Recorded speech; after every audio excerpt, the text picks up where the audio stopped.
বোরকা দিয়ে কি শিরক ঢাকা যায়? দুদিন আগেও দেখলাম একজন নারী সংসদকে নিয়ে ফেসবুকে তুমুল আলোচনা হয়েছে। কেউ মনে করছে আপাতমস্তক কালো বোরকায় ঢাকা এই নারী দ্বারা প্রমাণ হয় যে ইসলাম নারীকে গৃহবন্দী করে না, অবলা করে না। আপাতমস্তক পর্দা করেও নারীরা সকল কাজে অংশ নিতে পারে, নিজের যোগ্যতার প্রমাণ দিতে পারে। উল্টো দিকে মঞ্চ থেকে বলা হচ্ছে কালো বস্তাবন্দি নারীরা তো ঘরের মধ্যে থাকার কথা, এরা সংসদে এসে ভয় দেখাচ্ছে কেন?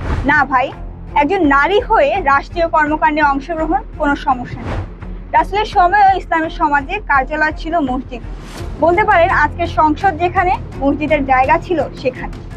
যদিও মসজিদের কর্মকাণ্ডের বিস্তৃতি ছিল আরো বহুমুখী। রাসূল সাল্লাল্লাহু আলাইহি ওয়াসাল্লাম মসজিদে নববীতে বসে আলোচনা করতেন, তখন তার সামনে নারী পুরুষ সবাই বসতেন, কথা শুনতেন, কথা বলতেন। এই পরিবেশ খেলাফতে রাশিদুনের সময় ছিল। খলিফা ওমর রাদিয়াল্লাহু তাআলা আনহুর সঙ্গে যুক্তিতর্কে লিপ্ত হয়েছিলেন একজন নারী।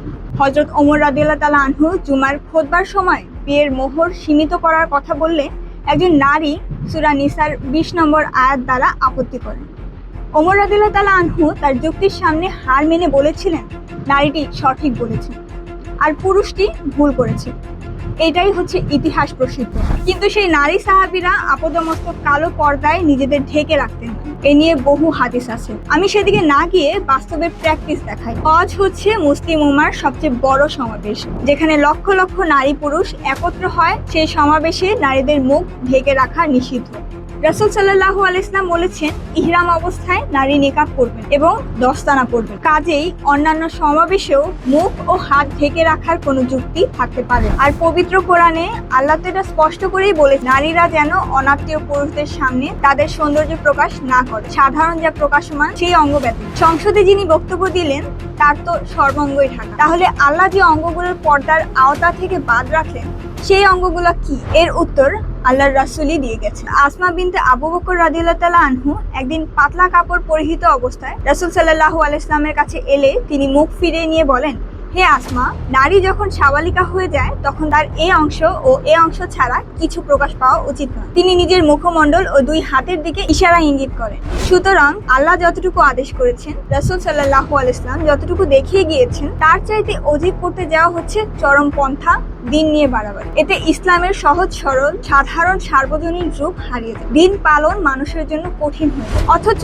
আল্লাহ এই উম্মাহকে ভারসাম্যপূর্ণ উম্মতে ওয়াসাতা হিসেবে সৃষ্টি করেছে। এই বাড়াবাড়ির ফলে আমলকারীর সওয়াব তো হবেই না, উল্টো বাড়াবাড়ি করে দিনকে বিকৃত রূপে উপস্থাপনের জন্য গুনাহ করে, তার দ্বারা জাতি পথভ্রষ্ট। তাই আল্লাহ বাড়াবাড়ি করতে নিষেধ করে তিনি বলেছেন, তোমরা তোমাদের দিনের ব্যাপারে বাড়াবাড়ি করো না এবং এমন এক সম্প্রদায়ের প্রবৃত্তির অনুসরণ করো না যারা পূর্বে পথভ্রষ্ট হয়েছে, বহু লোককে পথভ্রষ্ট করেছে এবং সহজ সরল পথ থেকে বিচ্যুত হয়েছে। আজকের সংসদ কি তৌহিদ ভিত্তিক রাষ্ট্র ব্যবস্থার অংশ নাকি মানব রচিত ব্যবস্থার অংশ? যদি মানব রচিত ব্যবস্থার অংশ হয় তাহলে সেটা শিরক। যারা শিরক করে তারা মুশরিক। আল্লাহ বলেন, তবে কি তোমরা কিতাবের এক অংশ বিশ্বাস করো এবং অন্য অংশকে অস্বীকার করো? তোমাদের মধ্যে যারা এরূপ করে তাদের জন্য দুনিয়ার জীবনের লাঞ্ছনা ছাড়া আর কি প্রতিফল হতে পারে? আর কিয়ামতের দিন তাদের কঠিনতম শাস্তির দিকে ফিরিয়ে নেওয়া হবে।